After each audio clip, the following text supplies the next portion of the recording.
കഴിഞ്ഞ ശനിയാഴ്ച രാവിലെ ഏകദേശം ഒരു 6:45-7 മണി സമയത്താണ് നമ്മുടെ വെഞ്ഞാറമൂട് പള്ളിക്ക് സമീപത്തായി ഈ അത്യാഹിതം നടന്നത്. അതിൽ ഷിബുവും കുട്ടിയും നമ്മളെ കുട്ടിയുടെ ഒരു ലാബ് ടെസ്റ്റ് മേടിക്കാനായിട്ട് തൊട്ടടുത്തുള്ള ലാബിലേക്ക് വരുന്നതിന് വേണ്ടി സൈഡിൽ വാഹനം ഒതുക്കി വെച്ചേക്കുമായിരുന്നു. വാഹനം ഒതുക്കി ഇറങ്ങിയ സമയത്താണ് ഈ ആംബുലൻസ് പാഞ്ഞു കയറി 2 ജീവൻ പൊലിഞ്ഞത്. ഷിബു അന്ന് രാവിലെ തന്നെ സംഭവ സ്ഥലത്ത് വെച്ച് തന്നെ മരണപ്പെട്ടു. കുട്ടി ഗോകുലം ഹോസ്പിറ്റലിലായിരുന്നു. ഗോകുലം ഹോസ്പിറ്റലിൽ കഴിഞ്ഞ 2-3 ദിവസമായി അത്യാസന്ന നിലയിൽ തന്നെയാണ് കഴിഞ്ഞുകൊണ്ടിരുന്നത്. ഈ ഷിബു ഈ 2 കുടുംബങ്ങളുടെയും, അതായത് പട്ടികജാതി വിഭാഗത്തിൽപ്പെട്ട കുടുംബങ്ങളാണ്. 2 സാധാരണ ഏറ്റവും പാവപ്പെട്ട കുടുംബങ്ങളാണ്. അവരുടെ 2 കുടുംബങ്ങളുടെയും അത്താണിയായിരുന്നു ഈ മരണപ്പെട്ട ഷിബു. ഈ കുട്ടി ഇന്നലെ വൈകിട്ടാണ് മരണപ്പെട്ടത്. ഇന്ന് ഹോസ്പിറ്റലിൽ ഉൾപ്പെടെ നാട്ടുകാരുടെയും ബാക്കിയുള്ള സഹായങ്ങളുണ്ടായിരുന്നു. പിന്നെ ഇന്ന് ഒരു ambulance Thiruvananthapuram medical college employees യൂണിയൻ്റെ ഒരു സൊസൈറ്റിയുടെ ഭാഗമായിട്ടുള്ളതാണ്. ഈ ഗോകുലം ഹോസ്പിറ്റലിലുള്ള ചിലവും മറ്റു കാര്യങ്ങളുമൊക്കെ, ഈ കുട്ടിയുടെ ചിലവും മറ്റു കാര്യങ്ങളുമൊക്കെ അവരാണ് വഹിച്ചിരിക്കുന്നത്. നിലവിൽ മുന്നോട്ടുള്ള പോക്ക് എന്നുള്ള രീതിയിൽ വളരെ ബുദ്ധിമുട്ടാണ്. 2 കുടുംബങ്ങൾ, അതായത് ഷിബുവിൻ്റെ ഭാര്യയുടെ കുടുംബവും വളരെ ബുദ്ധിമുട്ടിലാണ്, ഷിബുവിൻ്റെ കുടുംബവും വളരെ ബുദ്ധിമുട്ടിലാണ്. അതിൻ്റെ അധികാരികളുടെ ഭാഗത്തുനിന്നും നാട്ടുകാരുടെ ഭാഗത്തുനിന്നൊക്കെ വേണ്ട കാര്യക്ഷമമായ ഒരു ഇടപെടൽ ഉണ്ടാവണം. ഈ അത്യാഹിതത്തിൽ നാട് തന്നെ നടുങ്ങിയിരിക്കുന്ന ഒരു സാഹചര്യമാണ്. ഇപ്പോൾ ഇതിൽ കൂടുതലായിട്ടൊന്നും നമുക്ക് പറയാനില്ല. സർക്കാരിൻ്റെയും അധികാരികളുടെയും ഭാഗത്തുനിന്നൊരു ശക്തമായ ഇടപെടൽ ഉണ്ടാവുമെന്നാണ് നമ്മൾ പ്രതീക്ഷിക്കുന്നത്.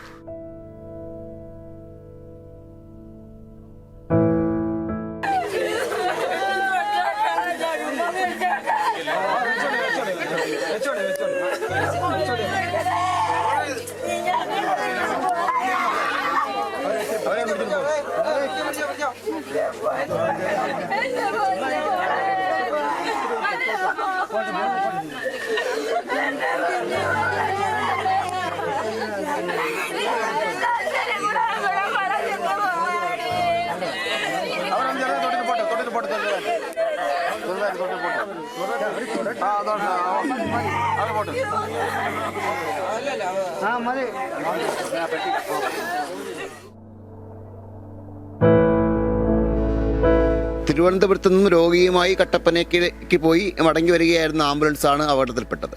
ഇത് നമ്മളെ ഞെട്ടിപ്പിക്കുന്ന ഒരു വസ്തുത എന്ന് വെച്ച് കഴിഞ്ഞാൽ ആംബുലൻസ് ഓടിച്ചിരുന്നത് ഡ്രൈവർ അല്ലായിരുന്നു. ആംബുലൻസിനകത്തുണ്ടായിരുന്ന മെയിൽ നേഴ്സായിരുന്നു ആംബുലൻസ് ഓടിച്ചിരുന്നത്.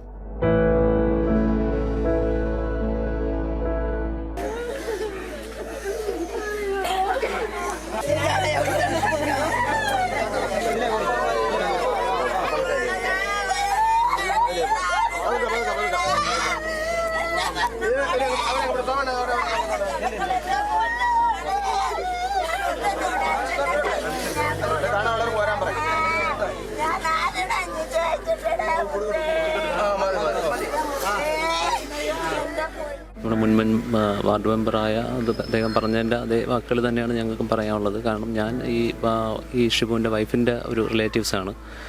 പിന്നെ അവിടെ വൈഫിൻ്റെ അവസ്ഥയെന്ന് വെച്ചാൽ ആ വീട്ടിൽ അവളുടെ സഹോദരനുണ്ടെങ്കിൽ പോലും അത് ഒത്തിരി മെൻ്റലി ഡിപ്രസ്ഡ് ആയൊരു ആളാണ് സഹോദരനായിട്ടുള്ളത്.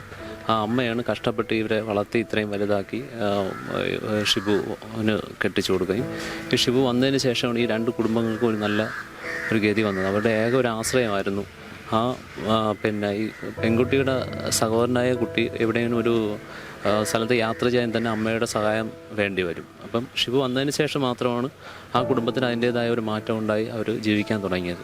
ഒരു 5 വർഷമാണ് ആയത് ഈ ഇവരുടെ വിവാഹം കഴിഞ്ഞിട്ട്. പിന്നെ അതുപോലെ തന്നെ പ്രധാനമായിട്ട് അധികാരിയുടെ മുമ്പിൽ നമുക്ക് പറയാനുള്ളതും ഈ ഭാവി ഈ കുട്ടിയുടെ ഇനിയുള്ള ഇളയ കുട്ടിയുടെയും പിന്നെ ഷിബുവിൻ്റെ വൈഫിൻ്റെയും ഒരു ഭാവി ജീവിതത്തിനുള്ള ഒരു സ്ഥിര വരുമാന മാർഗം തന്നെ അധികാരികളുടെ ഭാഗത്തു നിന്നുണ്ടാവണമെന്ന് മാത്രമാണ് നമുക്ക് പറയാനുള്ളത്. നമുക്ക് ഏവർക്കും ഈ നാട്ടുകാർക്കും എല്ലാവരും വല്ലാത്ത അവസ്ഥയിലാണ്. അവരെ ഒന്ന് സമാധാനിപ്പിക്കാനുള്ള നല്ല വാക്കുപോലും നമുക്ക് കിട്ടാതിരിക്കുകയാണ്.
ഇപ്പം ഈ ഷിബുവിൻ്റെ പിന്നെ ഭാര്യയുടെ വീടെന്ന് പറയുന്നത് വേളാവൂർ വാർഡിലാണ് ഉൾപ്പെടുന്നത്. അവിടുത്തെ വളരെ ദയനീയമാണ് അവരുടെ അവസ്ഥ.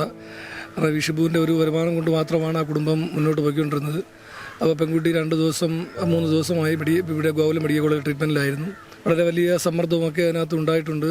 എന്തായാലും ഷിബുവിൻ്റെ കുടുംബം വലിയ ബുദ്ധിമുട്ടിലാണ്. അവരെ സഹായിക്കുന്നതിന് വേണ്ടിയുള്ള ഇടപെടലുകൾ സർക്കാരിൻ്റെയും അതുപോലെ ബന്ധപ്പെട്ട ആൾക്കാരുടെ ഭാഗത്തുനിന്ന് ഉണ്ടാകണം.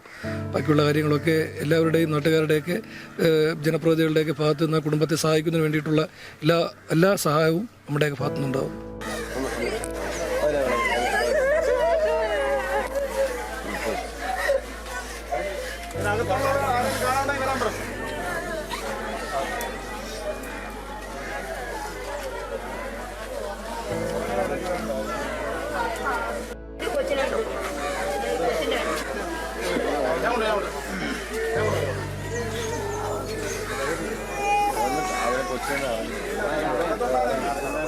കറങ്ങി പോയാൽ ഞാൻ കൊണ്ടുപോട്ടെ.